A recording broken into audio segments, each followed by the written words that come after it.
உலக இரட்சகர் இயேசு கிறிஸ்துவின் உன்னதமான நாமத்தில் அருமையான தேவ ஜனங்களே, இந்த மாதத்தின் முதல் நாளாகி இன்றைக்கு கர்த்தாதி கர்த்தர் தேவாதி தேவனுடைய நாமத்தினாலே உங்களை ஆசீர்வதிக்கிறோம். பிதாவினுடைய ஆசீர்வாத கிருபை இந்த மாதம் முழுவதும் ஒவ்வொரு நாளும் உங்களுடைய வாழ்க்கையில ஆண்டவராக இயேசு கிறிஸ்துவனுடைய பிறப்பின் ஆசீர்வாதமாக அது தொடர்வதாக. ஆவியான தேவனுடைய ஆசீர்வாத முத்திரை இந்த நாளில உங்களுடைய ஆவி ஆத்மா சரீரத்தில் ஒரு மாபெரும் ஒரு புது பலனை அது கொண்டு வந்து உங்கள் வழியாய் தேவன் உயர்த்துவாராக. தேவ ஜனங்கள் ஒன்றுக்கு ஒருபோதும் கவலைப்பட்டு போவதே கிடையாது. நீங்கள் இழந்தது எல்லாவற்றையும் கர்த்தராகிய இயேசு கிறிஸ்துவின் வல்லமை உள்ள கரம் இந்த மாதத்தில் உங்களுக்கு கொண்டு வந்து அதை சேர்க்கும். தேவனுடைய பிறப்பின் ஆண்டுகளை கொண்டாடும் இந்த நாட்களில இந்த மாதத்தின் முதல் நாளாக இன்றைக்கு பரலோக தேவன் வாக்குத்தத்தத்தின் ஆசீர்வாதங்களை இன்றைக்கு நாம் காண்போம். உபாகமம் 7ஆம் அதிகாரம் 14வது வசனத்துல தேவனாகிய கர்த்தர் இப்படியாக தன் ஜனங்களுக்கு அவர் சொல்லி இருக்கிறார். சகல ஜனங்களை பார்க்கலும் நீ ஆசீர்வதிக்கப்பட்டிருப்பாய். உங்களுக்குள்ளும் உங்கள் மிருக ஜீவன்களுக்குள்ளும் ஆணிலாகிலும் பெண்ணிலாகிலும் மலடு இருப்பதில்லை. கர்த்தர் சகல நோய்களையும் உன்னை விட்டு விலக்குவார். அல்லேலூயா! எத்தனை அற்புதமான ஒரு வாக்குத்தத்தம்! சகல ஜனங்களை காட்டிலும் நீங்கள் ஆசீர்வதிக்கப்பட்டவர்களாக இருப்பீர்கள் என்று நம் ஆண்டவராக இயேசு கிறிஸ்து தன்னுடைய இரத்தத்தை சிந்தி அவர் மீட்டு கொண்ட ரட்சித்து கொண்ட ஒவ்வொரு மகனுக்கும் மகளுக்கும் கர்த்தருடைய வாக்குத்தத்த ஆசீர்வாதம் இது. இந்த உலகில திறமையான மனிதர்கள், பல ஞானமுள்ள மனிதர்கள், பலவிதமான ஆற்றல் கொண்ட மனிதர்கள், பலவிதமான தேசங்களை சார்ந்த மனிதர்கள் என்று பலதரப்பட்ட மனிதர்கள் இந்த பூமியில இருக்கிறார்கள்.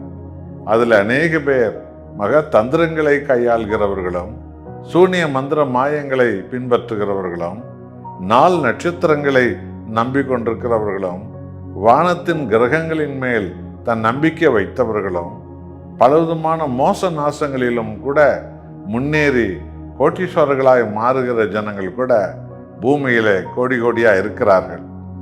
ஆனால் வானத்தை பூமியை உண்டாக்கிய தேவனாகிய கர்த்தரை ஆராதிக்கிற அருமையான தேவ ஜனங்களே, சர்வ வல்லமை பொருந்திய கர்த்தர் அவருடைய வாக்குத்தத்தத்தின் ஆசீர்வாதத்தை பார்த்தீர்களா? சகல ஜனங்களை காட்டிலும் நீங்கள் ஆசீர்வதிக்கப்பட்டவர்களாக நீங்கள் இருப்பீர்கள். இந்த ஆசீர்வாதத்தை தான் முதல் மனிதன் ஆதாம் தொடங்கி கர்த்தராகிய இயேசு கிறிஸ்து வழியாக முழு உலகில் உள்ள எல்லாருக்கும் இன்றைக்கும் தேவனாகிய கர்த்தர் கொடுத்து கொண்டே வருகிறார்.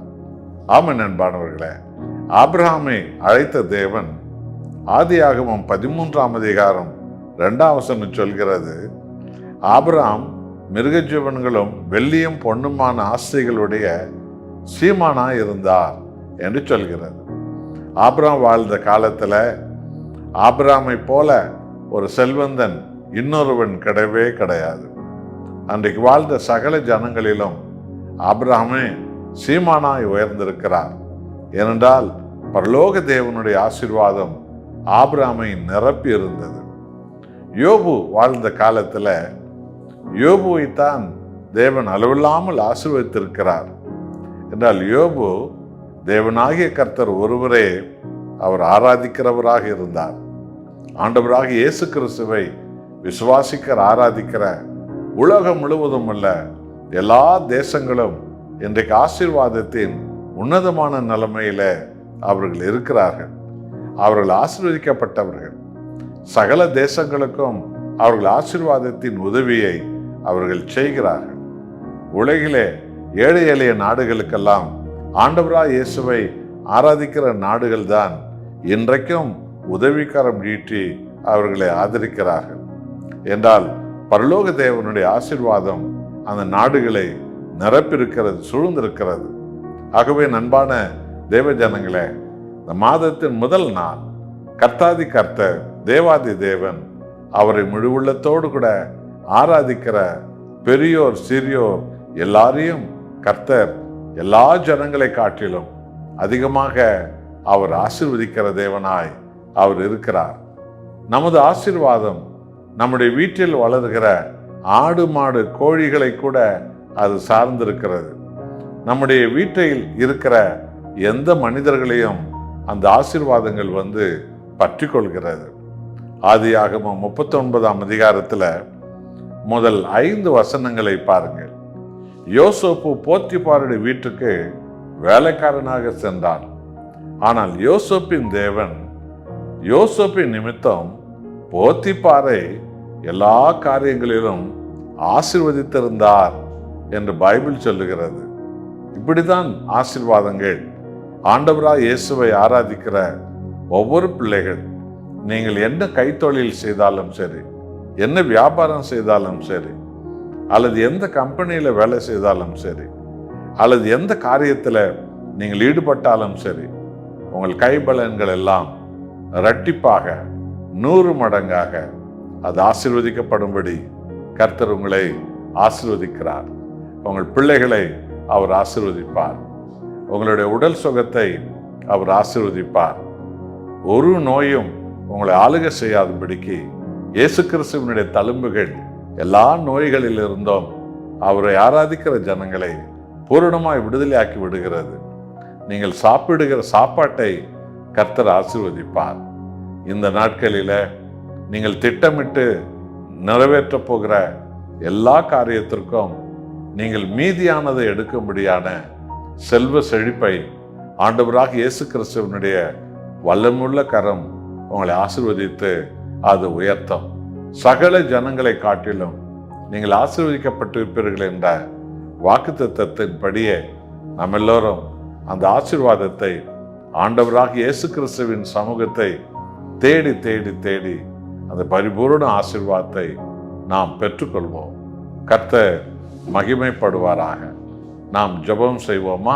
அன்பின் பரலோக பிதாவே, எங்கள் ஆண்டவராக இயேசு கிறிஸ்துவை மனிதகுலம் முழுவதற்கும் ரட்சிப்பாய் மாத்திரமல்ல ஆசீர்வாதமாகவும் நீர் அனுப்பி வைத்தீர். இயேசுவின் நாமத்தினால உலகம் முழுவதும் அல்ல, உம்மை ஆராதிக்கிற ஜனங்கள் சகல ஜனங்களை காட்டிலும் உயர்ந்தவர்களாக ஆசீர்வதிக்கப்பட்டிருக்கிறார்கள். அவர்கள் பொருளாதாரத்தில் ஆசீர்வதிக்கப்பட்டிருக்கிறார்கள், ஞானத்தில் ஆசீர்வதிக்கப்பட்டிருக்கிறார்கள், வல்லமையில் ஆசீர்வதிக்கப்பட்டிருக்கிறார்கள், செழிப்பில் ஆசீர்வதிக்கப்பட்டிருக்கிறார்கள். எந்த ஒரு துறை எடுத்தாலும் இயேசு கிறிஸ்துவை ஆராதிக்கிற ஜனங்கள் எல்லா ஜனங்களை காட்டிலும் மிக உயர்ந்த ஆசீர்வாதத்தில் இருக்கிறார்கள். என்னோடு ஜெபிக்கிற உமது பிள்ளைகளை கர்த்தாவே, இந்த மாதத்தின் முதல் நாளாகி இன்றைக்கு சகல ஜனங்களை காட்டிலும் உங்களை ஆசீர்வதிப்பேன் என்ற அந்த ஆசீர்வாதத்தினால உம்முடைய பிள்ளைகளை முகமலரச் செய்வீராக.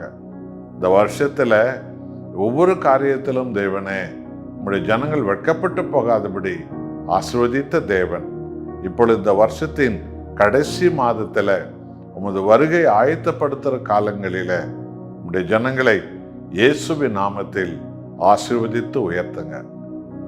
ஆவிக்குரிய ஆசீர்வாதத்தை அதிகமாய் தாங்க. ரட்சிக்கப்படாத ஜனங்களெல்லாம் ரட்சிக்கப்பட வைக்க உம்முடைய பிள்ளைகள் ஏறெடுக்கிற ஜபங்களினால் அநேக அற்புத அடையாளங்கள் நடக்கும்படியாய் ஆசீர்வதிங்க. உம்மை துதிக்கிறோம், வணங்குகிறோம். இயேசு கிறிஸ்துவின் உன்னதமான நாமத்தில் பிதாவே, ஆமேன்.